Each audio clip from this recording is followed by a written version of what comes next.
നമ്മളെ വീട്ടിലെ മാങ്ങ മരം പിന്നെ ചെടി അതെല്ലാം കാണിച്ചു തരാൻ വേണ്ടിട്ടാണ് നമ്മൾ ഇന്ന് വന്നിരിക്കുന്നത്. മാങ്ങമരം കാണിച്ചു കൊടുത്തു. എനിക്ക് മാങ്ങമരം എടുത്തു. മാങ്ങമരമില്ല, മാങ്ങമരം ആ മരം അപ്പുറത്തെ വീട്ടിലെ മരം അത്. പിന്നെ വേറെന്തല്ലേ? പിന്നെ പിന്നെ പേരക്കമരം ഉണ്ട്. പേരക്കമരം ഉണ്ടോ? പേരക്ക ഉണ്ടല്ലേ? ഈ മരമുണ്ട്. പിന്നെ ഇതാ പൂവ് ഉള്ള ഒരു മരം. ആ പേരക്ക ഉണ്ട്. പിന്നെ ഈ മരമുണ്ട്. അടുക്ക് ഏത് മരാ? ഈ മരാ? ഇതേതാ മരാ? ഇതേപോലെ തന്നെ ആ പൂവ് ഇങ്ങനെ വലുതായിട്ടുള്ള ഒരു ചെടിയാണ്. പിന്നെ ഒരു സാധനം കാണിച്ചു തരാം അമ്മ. പേരക്ക ഉണ്ടല്ലേ?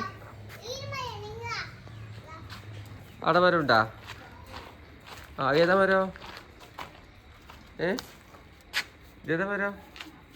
പറഞ്ഞു കൊടുക്ക്. ഈ മരം ഇതെന്താ സാധനം? ചപ്പ് പോലത്തൊരു മരാണ്. പിന്നെ കൊറേ ചെടിയുണ്ട്. കാണിച്ചു തരാം. ഇങ്ങനെയുള്ള കൊറേ ചെടിയുണ്ട്.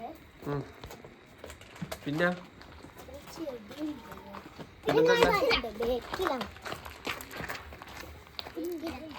പിന്നെ ഈ ചെടിയുണ്ട്. ഇങ്ങനത്തെ ചെടി കുഞ്ഞു. പിന്നെ ഈ ചെടിയുണ്ട്, ഈ കുഞ്ഞു ചെടി. പിന്നെ പിന്നെന്തല്ല റോസാപ്പൂ മരമുണ്ട്. ഇതില് റോസാപ്പൂ മരമുണ്ട്. അങ്ങനൊരു കുഞ്ഞൊരു മരം, ഒരു റോസാപ്പുണ്ട്. ബാക്കിയെല്ലാം വരണം. മഴയെല്ലാം ആകുമ്പോ അങ്ങനെ ആടിപ്പോവും. ഇത് നിങ്ങളെ വീടാ? അത് നമ്മുടെ വീടാണ്. ഇതാ നിങ്ങളെ വീടാ? ഏതാ നിങ്ങളെ വീട്? ഇതാണ് നമ്മുടെ വീട്. ഇതാണ്